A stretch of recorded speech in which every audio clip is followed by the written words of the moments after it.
Olá, boa noite. Vamos aguardando o pessoal entrar. Boa noite. Olá, olá, Beth. Hoje é quarta-feira, são 20 horas, é dia do nosso bate-papo sobre Covid-19. Vamos recebendo a todos, boa noite. Boa noite, Tânia, boa noite, Célia. Oi, Clá, boa noite, querida. Estamos aqui representando a UNACAM. Eu sou a doutora Patrícia Mello. Eu sou médica mastologista. Hoje eu vou estar com vocês. Esse ano eu estou como presidente, com muita honra, como vice-presidente, desculpa, da UNACAM. Presidente é a nossa querida Clarícia. Nós vamos bater um bate-papo com a Gláucia, uma nutricionista clínica funcional. Já já ela vai estar aqui conosco. Enquanto ela não entra, eu vou conversando com vocês. Deixa eu só chamar a Gláucia. Um minuto. Vamos colocar aqui a Gláucia.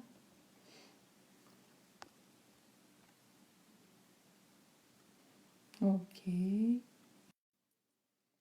Enquanto a gente aguarda a querida Gláucia, eu vou contar para vocês quem nós somos. Oi, Gláucia, boa Tudo noite. bem? Tudo bem, Patrícia? Tudo bem? Bem-vinda. Obrigada. Eu Obrigada pelo estava. convite. Imagina, é uma honra, um prazer. A gente vai discutir muita coisa boa. A gente vai aprender muito com você hoje. Mas antes de iniciar, eu queria contar para quem está assistindo a gente quem nós somos, né? A UNACAM é uma organização sem fins lucrativos, né? Ela surgiu em 2001, fundada pela querida Tininha Ramos, nossa saudosa Tininha, que aliás deixou a célebre frase: quem procura acha, quem acha cura, que nós valorizamos até hoje e usamos como nosso lema, né? Ela e a Lurdinha Borghese, com o apoio do professor Pinotti, fundaram a UNACAM naquela época, né? Para apoiar e capacitar voluntários que queriam trabalhar em prol do combate ao câncer de mama. Nesse tempo, a ONG cresceu muito. Hoje, a presidente é a Clarice, a filha da Tininha, tem feito um trabalho incrível, né? Tem ampliado a ONG, modernizado, digitalizado, e devido à pandemia, a digitalização está acontecendo mais rápido agora, né? Nós oferecemos cursos para quem quiser ser voluntário, né, em relação às pacientes com câncer de mama. Então, os cursos aconteciam lá na Assembleia Legislativa do Estado de São Paulo. Agora, o curso está acontecendo online, às segundas-feiras. Quem quiser se inscrever, é só se cadastrar no link da bio, que dá acesso ao site da UNACAM. As inscrições estão abertas para todos, o curso já começou, mas a gente está recebendo muita gente para conhecer e são todos bem-vindos, né? E estamos tentando fazer um trabalho de maior abrangência, pegando todo o Brasil. Nosso lema é passar o conhecimento, né? Conhecimento nos liberta, não é assim? E hoje vamos aprender muito com você, Gláucia.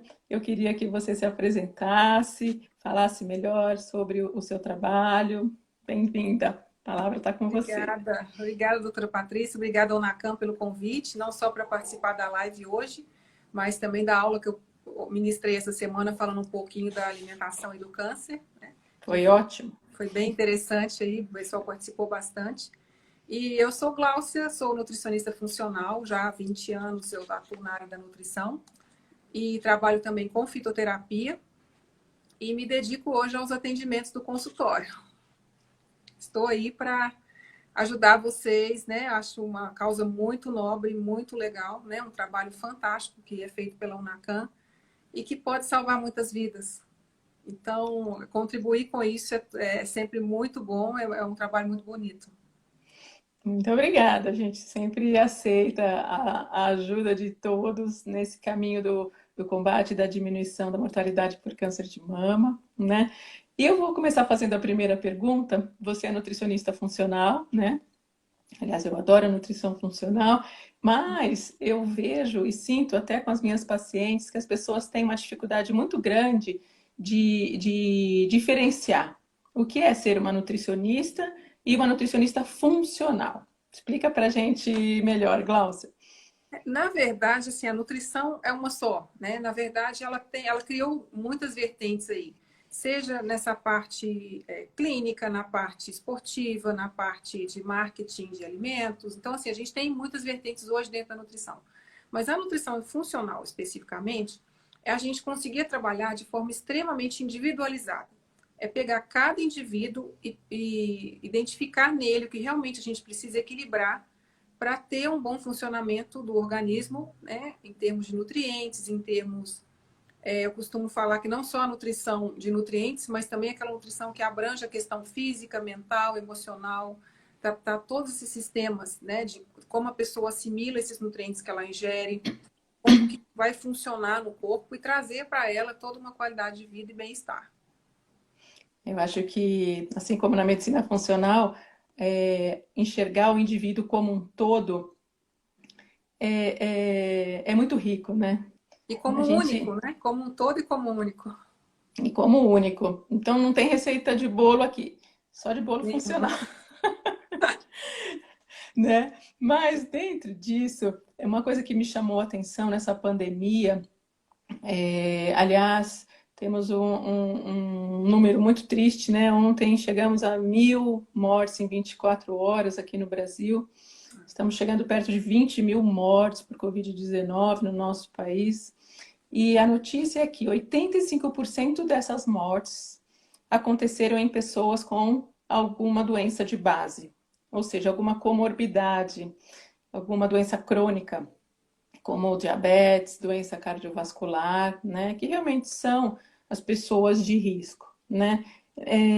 E um dado importante também que me chamou a atenção foi que o diretor do Emílio Ribas declarou que a maioria das pessoas em estado grave lá no hospital é abaixo de 60 anos. Ou seja, os idosos continuam sendo do grupo de risco, mas por que será que os jovens estão também respondendo mal a essa doença?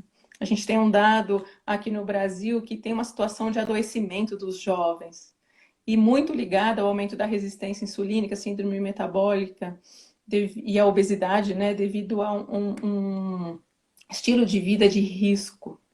Isso é muito importante. Eu falo que o vírus, o Covid, o SARS-CoV-2, né, que é o vírus da doença Covid-19, é um vírus da revelação. Tem revelado muita coisa para gente e eu acho que está chamando a atenção o estado de saúde da população brasileira.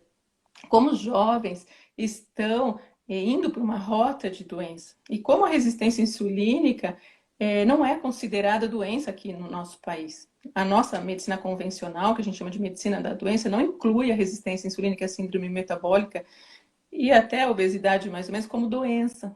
Então, ninguém valoriza e os números são exorbitantes, né? Eu queria falar muito desse assunto hoje, porque tem tudo a ver com a alimentação, né? Como estilo de vida, mas principalmente com a alimentação. Eu queria, em primeiro lugar, que você explicasse para a gente o que é resistência insulínica, o que leva à resistência insulínica, quais são os alimentos e o estilo de vida que mais favorece a essa rota de doença. Na verdade, a gente percebe que essa questão dos jovens, o que eu vejo hoje, né? A gente veio ao longo do tempo criando uma alimentação muito industrializada e de baixa qualidade nutricional. Então, isso veio aí de geração em geração, seja por maior acesso a esse tipo de produto alimentício, seja por falta de tempo de cozinhar. O pessoal perdeu todo esse contato com o cozinhar, com o comprar o alimento, com a comida de verdade. E isso aí veio trazendo, foi substituindo, né? Tudo aquilo que era uma comida boa, de qualidade, boa, nutricional, as pessoas foram substituindo por pacotinhos onde se preserva muito e se preza muito por aqueles alimentos que são sem tanta coisa, sem açúcar, sem gordura, é diet, é light, é isso e aquilo.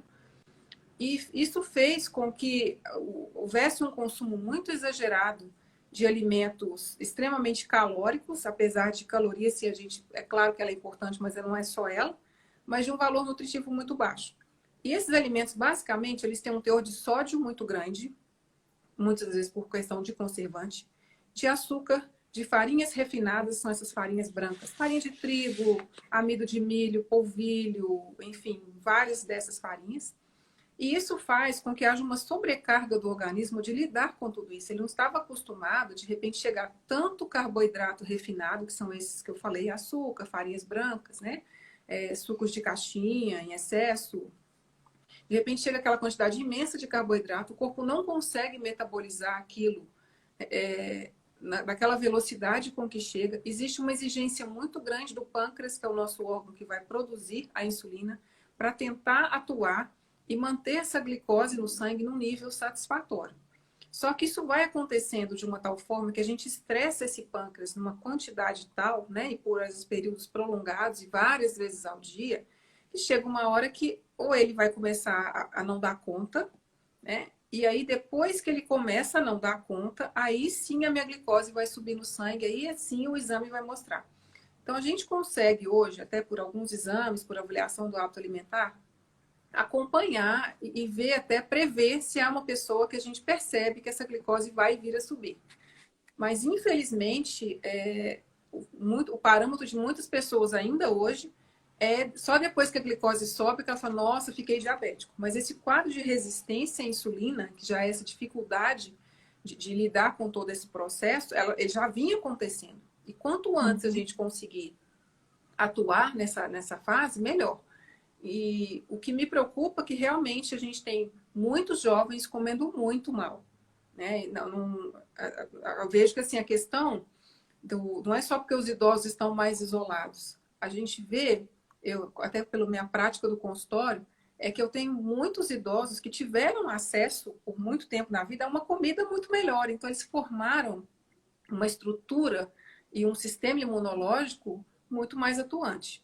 E uma pessoa que, de uma hora para outra, né, mudou a alimentação para pior e só vai piorando, ela vai degenerando também esse sistema imunológico. E essa fragilidade facilita tanto o contato, que quando ela tenha contato com o vírus, ela não consiga ter uma resposta.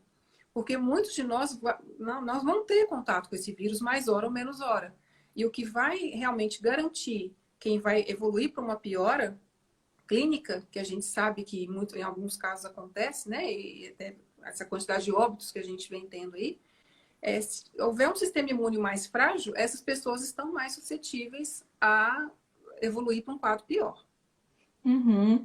Falando no sistema imune, é legal lembrar do processo de inflamação que tudo isso que você falou leva, porque Isso. é a inflamação que, na verdade, vai ser responsável pelo maior risco dessas pessoas às doenças, a se comportar pior se tiver uma infecção, né? Conta pra gente como esse processo de microinflamação acontece, o que os alimentos têm a ver com esse processo de inflamação?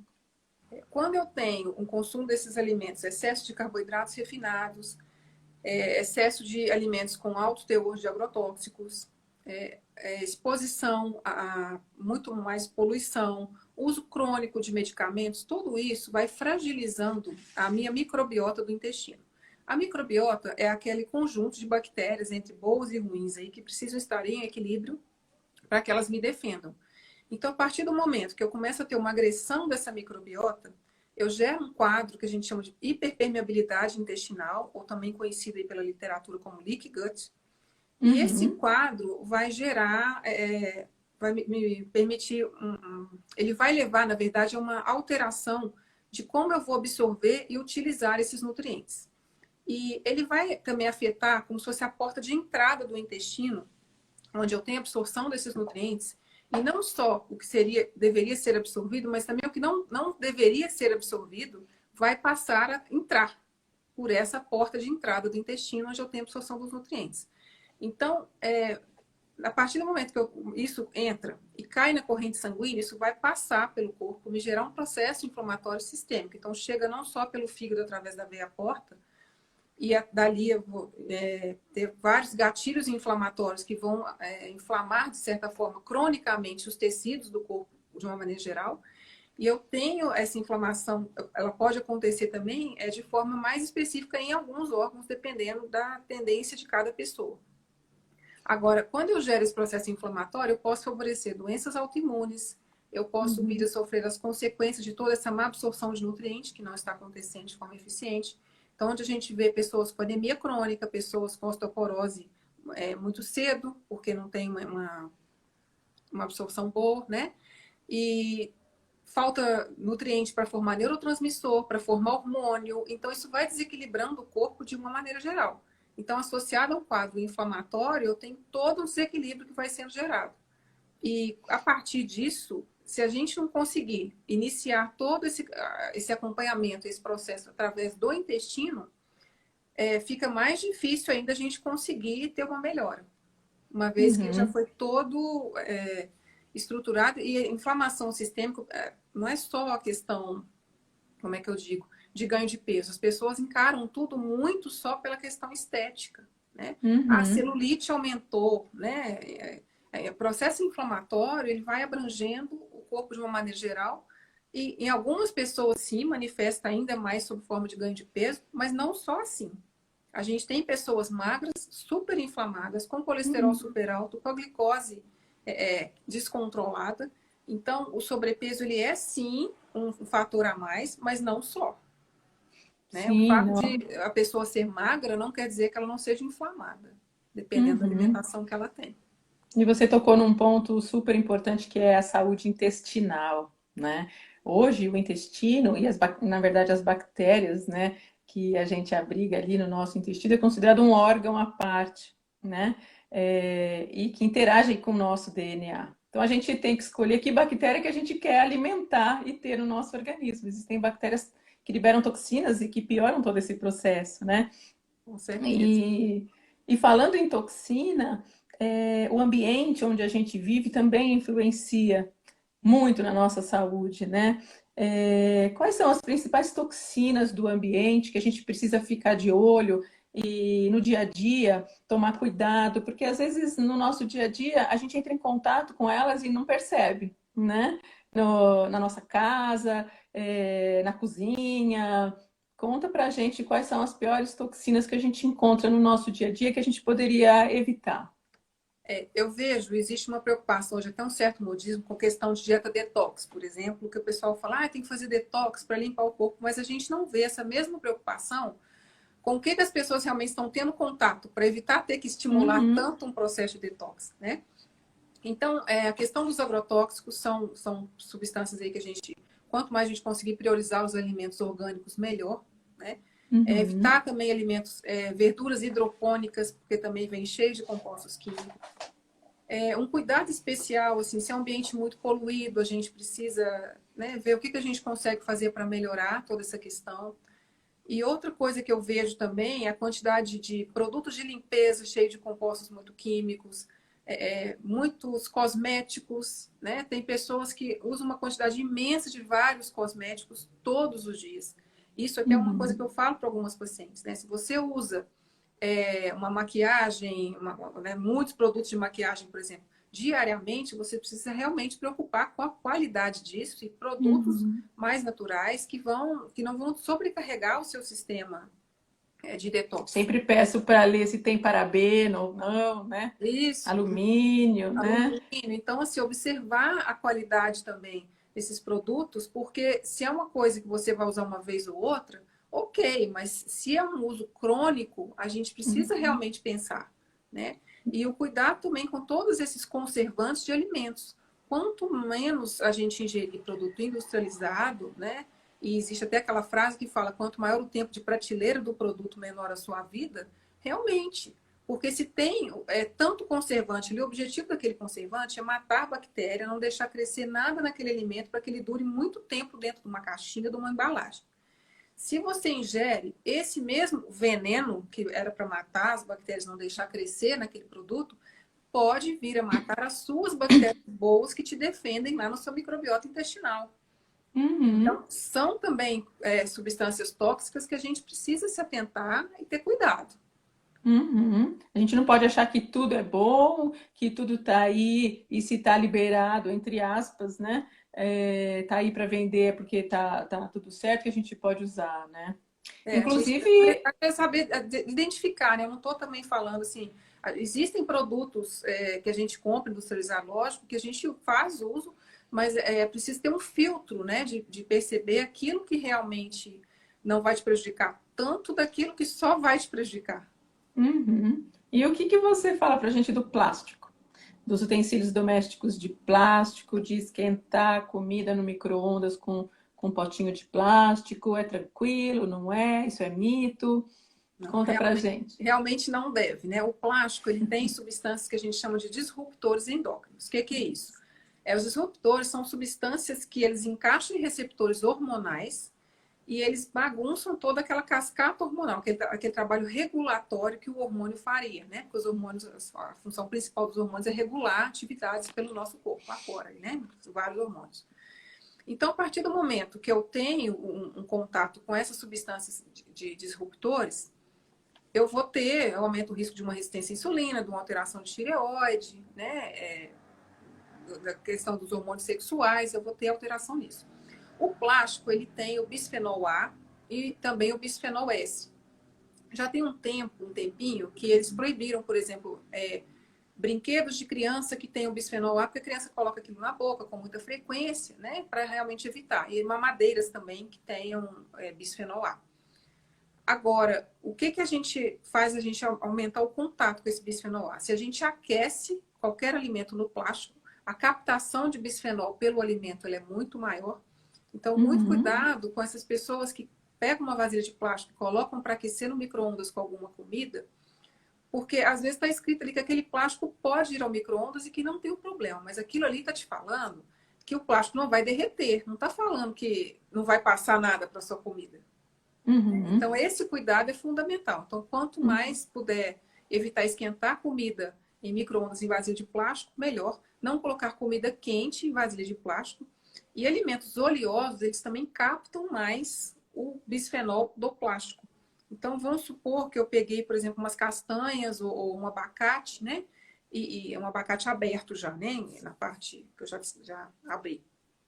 E manter aquela parte mais oleosa em contato com o plástico, porque ele vai captar um pouco mais do bisfenol. Então, o ideal é a gente usar o máximo possível de vasilhames de vidro.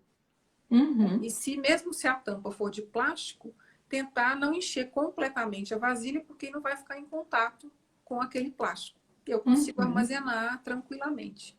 Uhum. E, Glaucia, estão perguntando aqui sobre as panelas, muito bem lembrado, sobre o Teflon, as panelas que liberam alumínio, né? Conta pra gente a importância disso e o risco que a gente corre com esses metais pesados que vêm das panelas. Os metais pesados, o alumínio mesmo, ele favorece muito o agregamento das placas tal no cérebro, sendo um dos gatilhos, entre vários, do Alzheimer, por exemplo, né? Uhum. Dentre vários outros problemas aí que ele pode gerar. E a gente, é bom evitar contato com alumínio, tanto em panelas quanto em papel alumínio, para ficar embrulhando alimento, assando alimento. A gente tem hoje opções melhores no mercado, né? Então, esses metais pesados, eles geram toda uma sobrecarga, inclusive de nutrientes, para poder. Eles demandam muitos nutrientes para que a gente consiga tentar eliminar. E não é fácil limpar o corpo de metal pesado. Não é só alumínio, é Uhum. alumínio, chumbo, cádmio, né? Todos Uhum. esses aí. Panelas de Teflon, se for um Teflon de boa qualidade, ok, mas desde que ele não seja, não arranhou, né? Se arranhou e rompeu aquela camada, a gente precisa descartar essa panela. Não vale Uhum. mais, porque aí sim ele começa a liberar aqueles compostos, né? E aí realmente vai vir a prejudicar. Então não vale a Muito pena. bom. Dicas super importantes, obrigada, viu? E você sabe que falando nisso, uma vez eu estava num congresso, né, e estavam falando de um estudo que 75% dos brasileiros são interessados em ter saúde e procuram ser saudáveis, mais de 50% já estava obesa. Por quê? Se 75% se interessa por saúde, por que 50% está obeso, né? E a resposta do estudo é que as pessoas eram enganadas. Elas achavam que estavam comendo coisas boas e saudáveis, que na verdade não são. Então, eu queria que você nos alertasse quais são as principais propagandas enganosas aí da indústria alimentícia que pega a gente e engana até as pessoas que acham que estão se cuidando? Ó, a primeira delas, por exemplo, gordura trans, né? Existe hoje um limite permitido de gordura trans em alguns desses produtos industrializados, e que se a indústria obedece esse limite, por exemplo, até tanto eu posso colocar. Então, a partir daí, né, até tanto eu posso falar que não tem, porque eles consideram como se fosse uma quantidade baixa. Então, a primeira coisa, às vezes fala que não tem gordura trans, mas observa aí, de fato, o que tem de gordura e qual que é essa composição. Ler os ingredientes do rótulo é fundamental. E muitas das vezes a propaganda do rótulo, por exemplo, assim, são pouquíssimas calorias, mas quando a gente vai olhar a composição, tem um teor altíssimo de sódio, né? E o sódio ele pode elevar a sua pressão arterial. E outra coisa que o sódio faz, que as pessoas às vezes desconsideram, é que quanto mais sódio tiver junto com o carboidrato, mais desse carboidrato eu vou absorver. Então, mais processo inflamatório eu gero, mais eu corro o risco de aumentar a minha glicose com o tempo, de vir a ter um diabetes, né? Mais resistência à insulina. Então, muito cuidado com o que está escrito ali. Eu sempre digo o seguinte: se você consegue entender quais são os ingredientes do rótulo, é um produto mais tranquilo de consumir. Começou a ficar difícil, cheio de nome que você não sabe o que é, pode descartar. Então, essa é a primeira dica que eu dou, né? As pessoas estão perguntando o que a gente deve valorizar e nos atentar nos rótulos. Na verdade, é isso. Se você ler por exemplo, a gente tem barrinha de cereal lá que tem 3, 4 ingredientes, né? Por exemplo, vou citar um exemplo aqui: castanha, banana passa, ou banana, né? Desidratada, chia e linhaça. Vamos dar um exemplo aqui. Você sabe o que é isso? Então, é uma barrinha, ok. De repente, você pega uma outra barrinha que tem uma lista enorme de ingredientes que você não entende mais da metade. Descarta. Não vale a E o pena. primeiro, e o primeiro ingrediente do rótulo é aquele que está em maior quantidade, né? Isso, é Isso é aquele. importante saber também, porque quando é açúcar em primeiro lugar é porque a quantidade maior que tem ali é de açúcar, É né? de açúcar. Então, o primeiro item é o que tem mais quantidade, e aquilo ali vai migrando, né, em ordem decrescente ali, porque, até chegar ao que tem menos. Então, se o Uhum, primeiro item é açúcar, ou é muita farinha refinada, né, é bom a gente ter cuidado. E muitas das vezes a gente tem farinha refinada, mais açúcar, mais outra farinha refinada, mais um adoçante, né, às vezes é meio açúcar, meio adoçante, para dar uma impressão de ser um produto um pouco menos calórico. E no final, a pessoa ingeriu um monte de coisa que você vai falar, o que, que tem de bom ali, né? Difícil de achar. Então, uhum, mesmo que você saiba o que, que é uma farinha de trigo, o que, que é um açúcar, o que, que é um óleo vegetal, cuidado, porque às vezes são alimentos super inflamatórios, apesar de você saber também, né? Então, procure aquelas alimentos que vêm de uma forma que a natureza deu pra gente. Nada muito uhum, processado, nada muito industrializado, né? Porque às vezes eu faço um alimento industrializado baseado já em outros já industrializados. Eu pego uma uhum, farinha de trigo já refinada, já cheia de coisa, aí eu vou colocar num outro produto, adicionar mais outros inflamatórios e vender, né? E uhum. infelizmente isso acontece muito. A natureza é sábia, né? Sabe direitinho, né? Deus Muito. colocou certinho para a gente aqui no planeta. Ele deu tudo para a gente, é exatamente o que a gente precisava, né? A gente não precisava ter mudado tanto, né? Tanto, eu falo que a gente evoluiu tanto, e assim, chegou uma hora que a gente precisa andar um pouco de volta para trás para resgatar todos aqueles valores, né? Da comida de verdade, do contato com o Uhum, alimento, de cozinhar. A uhum, gente tem uma uhum. geração que não sabe cozinhar, né? Sim, de E ter esse a prazer. dificuldade que eu tenho no consultório não é de identificar tudo que a gente precisa fazer, é que eu falo com a pessoa assim, vamos fazer uma sopa de legumes, ela olha para mim e fala assim, você tem uma receita? Porque eu não sei.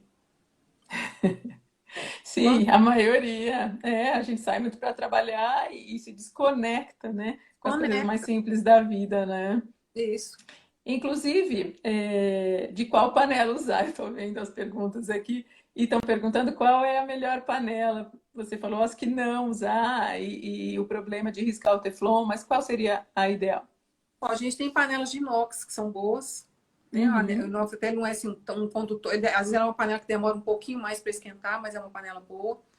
Panelas de cerâmica também, cerâmicas boas a gente tem no mercado aí, pode ser. O próprio são caras. teflon, desde que não seja rompido, né? A gente pode usar com colher de silicone para não ter perigo de arranhar. A gente tem várias colheres boas também no mercado que garantem aí que a durabilidade da sua panela vai ser maior, né? Então, lava com carinho, principalmente no momento não só de cozinhar, mas de lavar, usar uma bucha macia, que aí você consegue higienizar fácil sem romper, né? Mas eu acho que as de inox, assim, dentro do que a gente tem, é uma coisa de mais fácil acesso para todo mundo. E são panelas boas, né? Às vezes vale o investimento. A gente não precisa de tantas panelas. É melhor a gente ter menos quantidade, mas de panelas boas. Uhum. Estão perguntando sobre os probióticos, né? Antes de falar dos probióticos, eu acho que seria legal as pessoas entenderem, né, o que são probióticos, né? E principalmente esse processo que a gente chama de desbiose intestinal, que a maioria das pessoas tem e que precisa cuidar, e o probiótico entra aí nessa questão. Conta pra gente então um pouquinho, porque realmente é muito importante para a manutenção da saúde e prevenção de doenças, né? A saúde intestinal.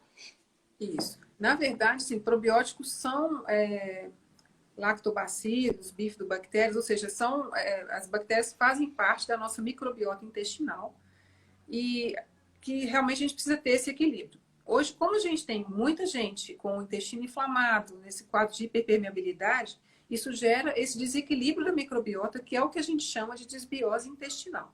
E Uhum. aí, como que a gente faz para corrigir? A gente tem que ter todo um trabalho de cicatrizar esse intestino, melhorar toda essa absorção, né? Recolocar essas bactérias em formas de probiótico. E o que é importante saber é que a gente tem muitas cepas de probióticos e com funções distintas. Então, as pessoas acham que probiótico é tudo igual. Aí chega numa farmácia, tudo é probiótico, né? E a gente tem cepas específicas até para alguns, dependendo do tratamento. Por exemplo, se eu vou tratar uma pessoa que está com H. pylori, uma pessoa que está com candidíase de repetição, mas eu tenho cepas que são mais específicas para alguns casos, mas eu preciso combinar, né, isso de forma que eu vá favorecer toda essa resposta que eu preciso, né, nessa pessoa em questão. Então, seja para aumentar a imunidade, seja para controlar a glicose, seja para controlar esse processo de fungo, né? Então, o que eu faço? Geralmente, na maior parte das vezes, a gente encontra no mercado aí vários probióticos prontos, né, de boa qualidade também, mas eu procuro manipular de acordo com cada caso, tá? E o que é muito importante falar é que a gente vê alguns produtos no mercado também de probióticos, mas com cepas isoladas. Por exemplo, Lactobacillus acidófilos, só ele. Uhum. Se eu usar só Lactobacillus acidófilos, a gente já tem estudo mostrando que ele pode induzir uma obesidade. Se eu usar ele combinado com outras cepas que também vão ali fazer um trabalho conjunto, eu já consigo não ter essa consequência, né, evitar todo esse problema da obesidade. Então, probiótico não é tudo igual. A gente tem o momento de usar, dependendo da questão, a quantidade também que a gente vai utilizar, né? Até de quantas cepas a gente vai colocar aí para cá e ir fazendo um rodízio entre elas. A gente não fica só nas mesmas cepas, porque tem gente que às vezes fala assim, essa marca é boa. E vai tomando só aquele mesmo probiótico por muito tempo. E isso aconteceu até recente com uma marca aí bem conhecida, onde muita gente que usou por um período prolongado passou a ter constipação intestinal. Então, isso gerou um Uhum. desequilíbrio. Então, a pessoa Uhum. toma, às vezes, achando que vai melhorar uma coisa, mas ela pode piorar outra se isso for feito aí, né, sem um acompanhamento devido. Então, Uhum. faz parte eu falo, de uma das ferramentas que a gente tem fantásticas para muitos resultados positivos, mas que, assim como qualquer medicamento fitoterápico, a gente precisa ter um acompanhamento e um controle. Não é sair Uhum. tomando porque achou que Individualizar, né? tem que individualizar. Claro. E falando de probiótico, as bactérias que vivem no nosso organismo, no nosso intestino, principalmente eles, são responsáveis pelo nosso sistema imune e pela absorção de nutrientes, né? Também. É, E esse, muitas outras funções. é lógico, produção de serotonina, mas eu estou falando dos nutrientes porque eu queria fazer uma pergunta. Assim, o nosso sistema imune depende muito de nutrientes para conseguir se equilibrar, para a gente se defender das infecções. Estamos falando aqui do Covid-19, né? Da infecção pelo SARS-CoV-2. esse vírus novo, desconhecido. Então, eu queria que você falasse para a gente, não especificamente, lógico, para esse vírus, porque ainda é muito difícil, e não em relação a tratamento também, mas sobre como fortalecer o nosso sistema imune para que a gente se sinta mais forte, para combater e ter uma forma fraca da doença, caso a gente entre em contato com ele. Quais são os nutrientes mais importantes para o sistema imune nesse sentido? Ó, na verdade, assim, todos são porque o nosso metabolismo ele trabalha como se fosse uma engrenagem. Então, Uhum, se eu tiver muito bem de alguns nutrientes, não tiver de outros, não necessariamente eu vou ter um sistema imune bem atuante e funcionante, né? Da forma como ele deveria ser. Então, a gente tem, é claro, alguns que chamam um pouco mais de atenção, mas não quer dizer que a gente precise usar só eles. Então, o zinco, ele é um nutriente super importante e assim, ele tem inúmeras funções além da questão da imunidade. Inclusive, sem querer polemizar nem nada, mas a hidroxicloroquina, por exemplo, que claro que depende aí, né, de toda uma avaliação, se vai ser usado, se não vai ser usado, isso aí o nutricionista a gente não, como diz, não dá não opta, né, não é a gente que toma essa decisão, mas só uhum. para exemplificar que é um medicamento aí que hoje se fala muito, e ele é, por exemplo, dependente de zinco. Se a pessoa tiver bem de zinco, ela vai conseguir fazer com que o medicamento tenha uma ação esperada, né? E isso acontece até com outros medicamentos e com outros nutrientes também. Então, ele, por exemplo, a gente já sabe que é um medicamento que se a pessoa que se vier a precisar e se realmente for usar, quem tiver melhor de zinco vai ter um melhor resultado, né? Tem uma chance maior. Vitamina C também é um nutriente super importante, mas a gente consegue vitamina C em todas as frutas, então não é difícil a gente conseguir ter uma boa ingestão de vitamina C. Todas elas a gente encontra.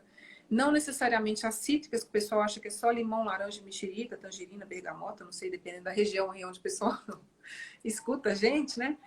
Mas a gente encontra vitamina C, por exemplo, goiaba tem 4 vezes a quantidade de vitamina C que eu encontro numa laranja, né?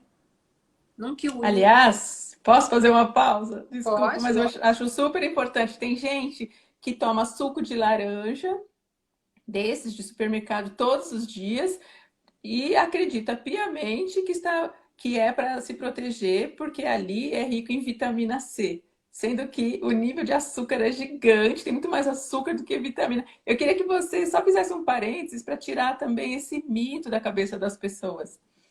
Em relação à laranja, né, especificamente, é muito melhor a gente consumir, chupar a laranja e comer o bagaço, porque a gente tem o aproveitamento das fibras, e as fibras é que vão fazer esse papel de deixar essa glicose, essa frutose aí ser quebrada até chegar em glicose, e não Uhum. deixar daquele pico no sangue. Então, se eu tenho a fibra junto, ela segura todo esse carboidrato e não deixa esse pico de glicose que é prejudicial para a gente. Então, a pessoa que toma um suco de laranja, onde ela coloca ali só aquele caldo doce, de 3, 4 laranjas no copo e vira de uma vez, né? Porque é muito mais rápido virar um copo de suco de laranja do que chupar uma laranja comendo bagaço, né? Então, tem Sim. gente que acha que está fazendo achou uma forma prática de consumir 3 laranjas de uma vez, né? No intervalo muito mais rápido. Né? E de suco industrializado. E de suco industrializado. Se esse suco é pasteurizado, eu já tenho uma perda ainda maior da quantidade de Uhum. vitamina C que eu tenho ali, né? Porque esse Uhum. processamento térmico aí, ele pode acarretar na perda de algumas vitaminas, além da vitamina C que tem lá em grande quantidade na laranja. Mas assim, se a gente consumir, independente não só da laranja, o que a gente conseguir consumir com a casca, né? Claro que isso aí depende também da questão de procedência desses alimentos, por questão de agrotóxico. Claro também que o agrotóxico não pega só na casca, ele pega no alimento como um todo, né? Mas o que a gente conseguir ingerir de fibra é sempre melhor, né? Agora, em Uhum. relação aos nutrientes, voltando, né? As Voltando, frutas vamos voltar. todas as vitaminas, a Foi vitamina só um C parênteses. em todas as frutas. Então, uma pessoa que tem aí o hábito de consumir 3 porções de fruta ao dia, por exemplo, ela já está consumindo uma quantidade legal de vitamina C. Essas suplementações que a gente vê para vender, é bom o pessoal ter cuidado, porque às vezes vem dosagens altas que, cronicamente, a gente usando esses suplementos, a gente pode, inclusive, favorecer cálculo renal. Então, não é nada para a gente tomar, assim, ficar tomando, né, cronicamente, vitamina C efervescente como se fosse suco, né? Não é. Uhum. Então, assim, e quando a gente ingere uma laranja, eu não tenho ali só vitamina C, eu tenho uma gama de outros nutrientes que trabalham em conjunto, e isso faz o meu metabolismo girar ainda mais, né? E Uhum. suprir a demanda não só de vitamina C, mas de vários outros nutrientes também.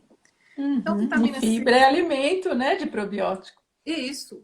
E a Uhum. fibra, ela faz exatamente isso. Ela é um alimento que vai nutrir essa microbiota do intestino, né? Esses micro-organismos todos.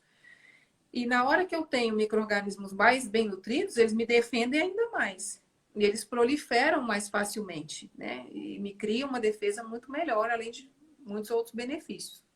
E outro Uhum. nutriente também que a gente não pode deixar de falar é a vitamina D. Apesar agora a Sim. gente está entrando nessa Ia fase de perguntar. outono, inverno, onde a nossa exposição ao sol é um pouco menor, mas dentro do possível, apesar de estar muita gente em casa, né? Não todo mundo, mas muita gente em casa, dentro do possível, tentar pegar um solzinho todos os dias. Não só por questão de imunidade, mas a vitamina dela, ela ajuda também na questão de melhora de serotonina, de humor, prevenindo depressão, né? Vários outros quadros aí que a gente pode ter. Quadro de melhor absorção de cálcio para a questão óssea.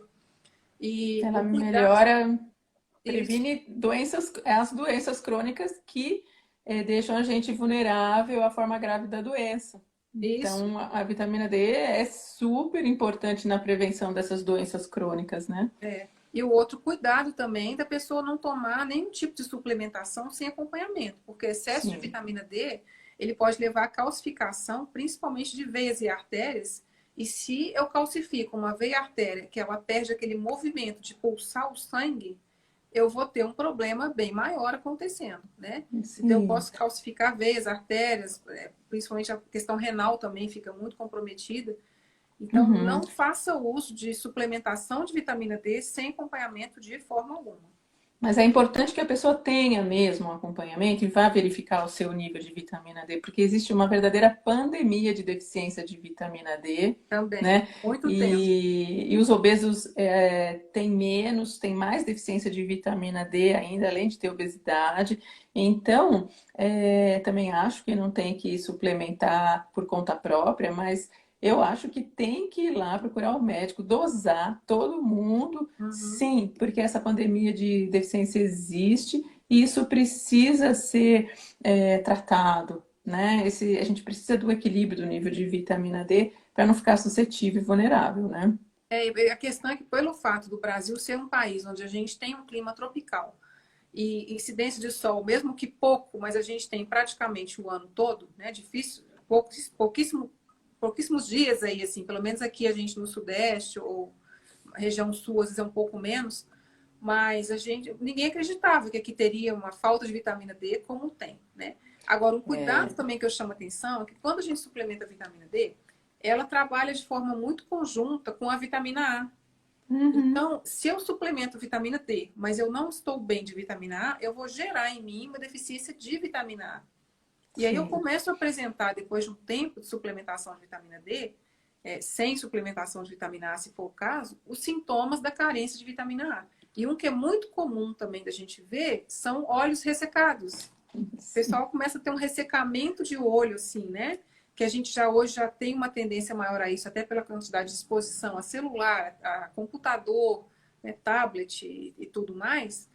E o pessoal acha que é só por isso. E pode ser também por um excesso de vitamina D que não vem acompanhado da vitamina Sim, ele tem outras coisas a serem equilibradas, né? O magnésio é muito importante também A. para que a vitamina D possa subir, enfim, precisa sim de um acompanhamento individualizado, né? Um acompanhamento médico. Ok, E muito nutricional importante. também. Sim, e nutricional, um profissional da saúde.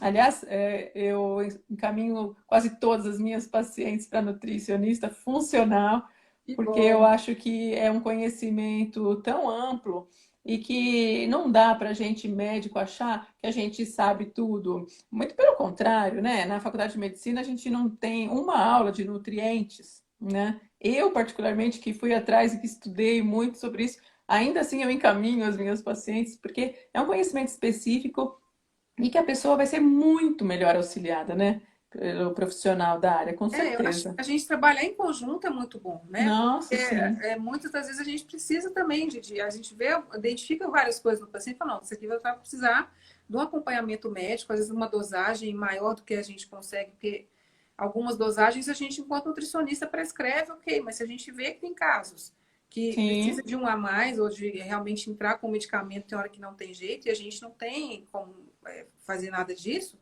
a gente trabalhar em conjunto é muito bom, né? E o Em paciente todas as áreas, né? se Com a muito e é por físio, aí. né? A interdisciplinaridade, eu sou fã e acho que o resultado terapêutico é muito melhor quando todos os profissionais falam a mesma língua, estão unidos, com o foco no paciente, né? Muito bem, isso. Eu queria mudar um pouquinho do assunto, e lembrar que o isolamento está gerando um alto nível de ansiedade nas pessoas, né? E essa ansiedade acaba levando à compulsão alimentar, alimentos mais emocionais, né? E industrializados. Eu queria que você falasse sobre isso e quais são as estratégias que a gente poderia ter simples no nosso dia a dia de isolamento para diminuir a compulsão alimentar. Primeira coisa, assim, é claro que existe toda uma ansiedade que foi gerada por tudo isso, inclusive em nós, né, profissionais de saúde também, por não saber até como seria nesse início de Uhum, isolamento, de trabalho, de tudo, como é que foi. Mas, assim, um dos sintomas da compulsão é a má nutrição. Então, se a pessoa começou a se alimentar mal, né? De repente, todo dia tem filme com pipoca, excesso de bebida alcoólica, o pessoal, né? A gente já percebe uhum, aí que o consumo de bebida alcoólica aumentou demais nesse isolamento. Então, se a pessoa começa de repente a ficar só no delivery de sanduíche, pizza, porque ficou muito fácil também pedir tudo isso, né, para chegar por delivery. Então, uhum. a carência nutricional ela já leva à compulsão, porque é uma forma que o corpo tem de te falar, a senhora está faltando alguma coisa, vai lá e come. Mas aí a pessoa às vezes não entende que é esse recado, ela vai lá e come outra tranqueira. Aí o Uhum. processo aqui fala aqui, ó, você não entendeu, eu estou precisando de alguma coisa aí, de ferro, de zinco, de cálcio, de De vitamina C, nutrientes. de Uhum. nutriente. Aí a pessoa vai lá e come outra tranqueira, né? E aí aquilo vira um ciclo vicioso que se realmente ela não começar a comer melhor, fica mais difícil de quebrar. Outra coisa é ela estabelecer uma rotina, procurar ter uma rotina de sono, procurar ter uma rotina do que ela vai desempenhar ali ao longo do dia, mesmo que, vamos supor, ela não está conseguindo trabalhar, ela está só de casa. Se ela não está em home office, tem gente que está em home office e está trabalhando do mesmo jeito. Tem gente que está com mais tempo livre, né, e tem um pouco de dificuldade de lidar com isso. Então, é tentar estabelecer uma rotina.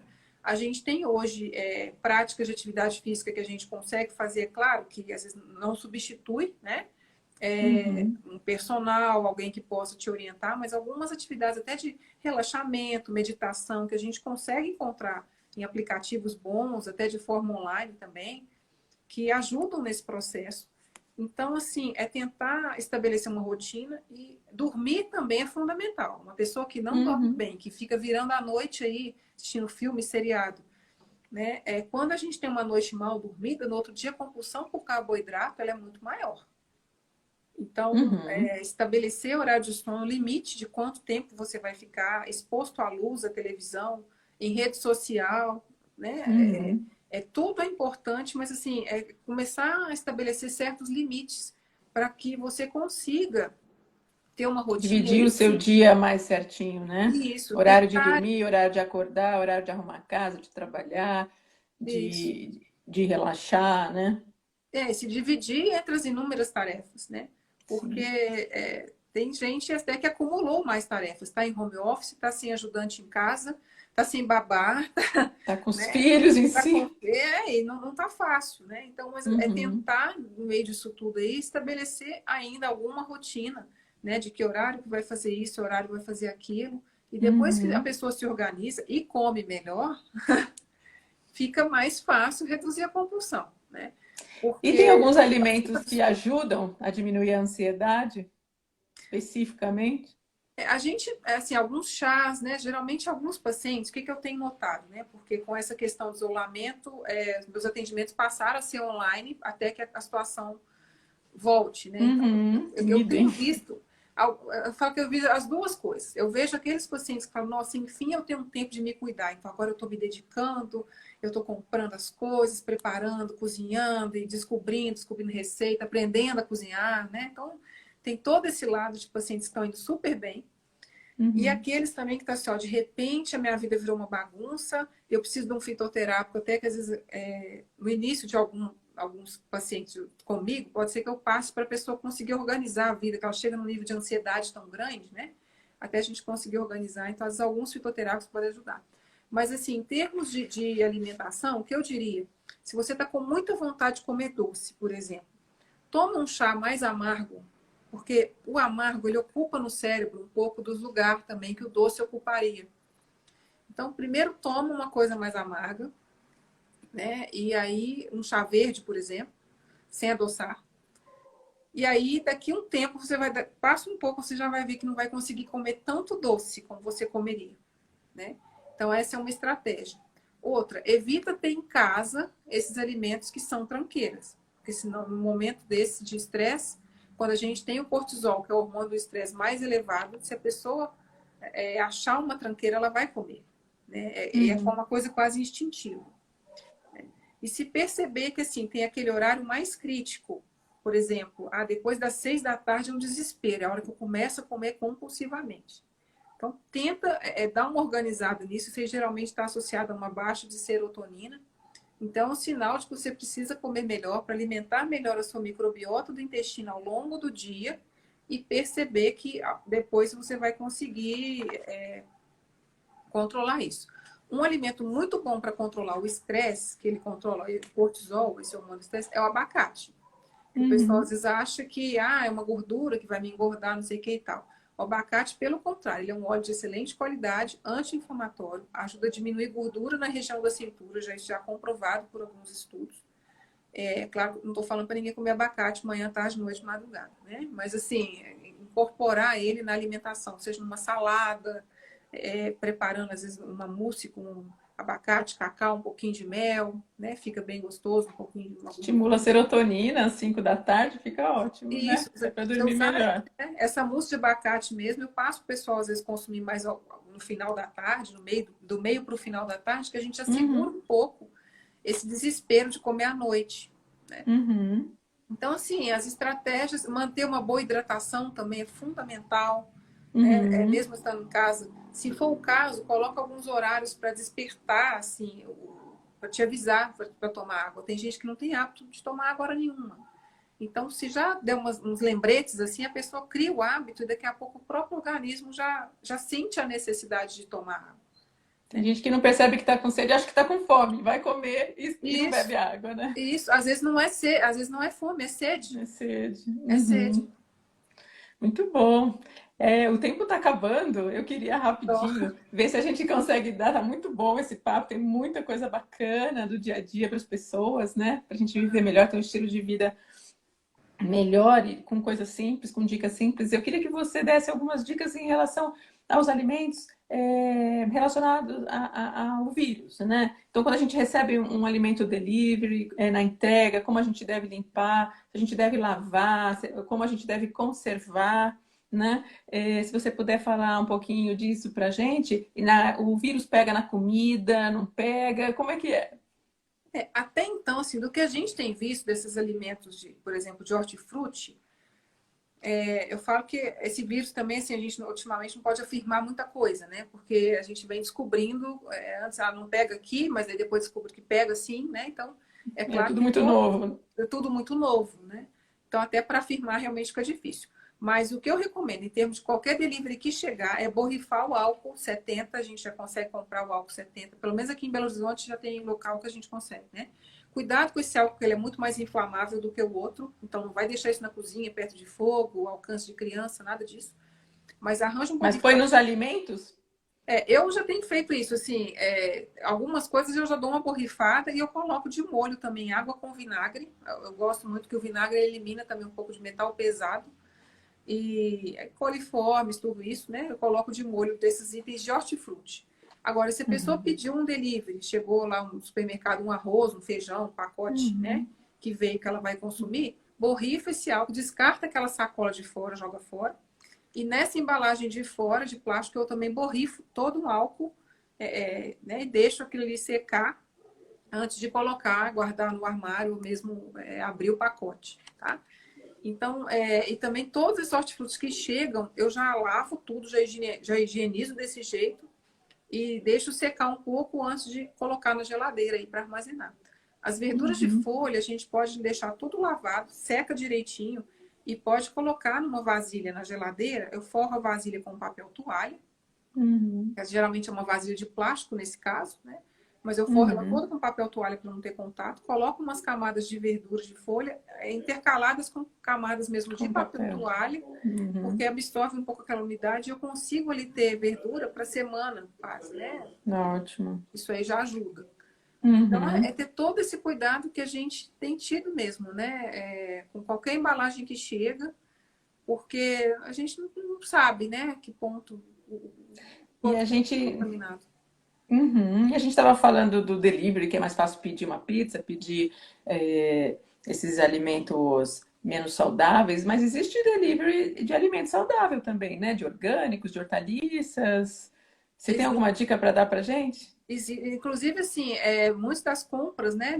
Existe um aplicativo chamado Mapa de Feiras Orgânicas, que o pessoal consegue baixar, e ele te Mapa de feiras Mapa orgânicas? de Feiras Orgânicas. Uhum. E esse a gente consegue olhar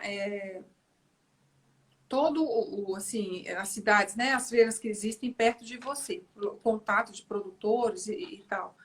E até existe também um site, eu não estou me lembrando agora, mas eu te passo, a gente pode divulgar isso posteriormente, que eu até falei na minha aula de segunda.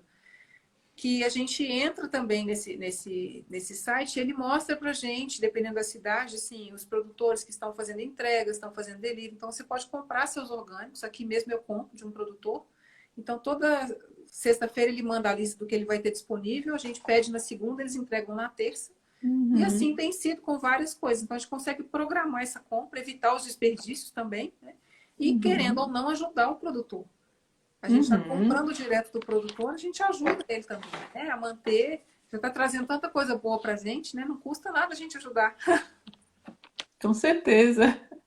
Ah, o papo tá ótimo, mas o tempo está acabando. Eu achei super importante a gente reforçar a importância de cuidar da saúde nesse momento de isolamento, né? Já tem algumas projeções mostrando que as doenças crônicas vão aumentar muito pós-isolamento, porque é um combo, né, de sedentarismo, estresse, comer porcaria, e isso está preocupando muito organizações de saúde. Então, a gente está aqui com esse objetivo de reforçar, né, esse cuidado com a saúde, mesmo no isolamento. Dá para fazer isso. Vocês viram como tem dicas legais, tem muita gente dando aula online. Aliás, temos que tomar cuidado também com coisas ruins, né, online, mas o que eu quero dizer é que tem aula de yoga, tem aula de ginástica, tem muitas aulas bacanas pra gente, né?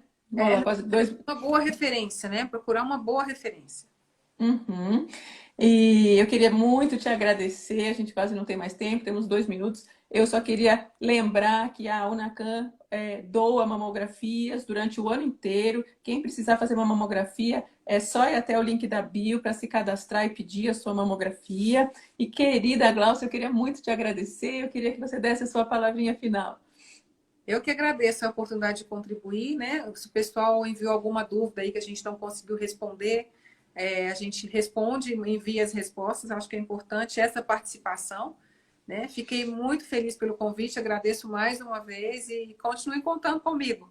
Obrigada. Eu queria também dizer que essa live vai ficar gravada no IGTV temporariamente. E se vocês tiverem amigos que vocês acham que gostariam de assistir, compartilhem o link, né? Curtam as nossas redes sociais. A Unacan também aceita doações. Quem quiser doar para ajudar mais pessoas a conseguirem fazer mamografia, nós aceitamos doadores, só entrar em contato pelo direct também. E vamos continuar aí falando sobre o Covid-19, dando dicas. E se vocês quiserem se manifestar com assuntos interessantes que nós ainda não falamos, por favor, mandem para nós, que a gente quer ajudar a levar o conhecimento para todo o país. Muito obrigada a todos, tudo de bom para vocês, viu? E muito obrigada, querida Gláucia. Vamos ainda fazer muitos bate-papo, porque o assunto é extenso e é muito interessante. Muito, muito obrigada, viu? Obrigada, eu que agradeço. Muito Um obrigada. beijo, então. Outro. Um abraço. Tchau, querida. Tchau. Obrigada a todos que estiveram aqui com a gente.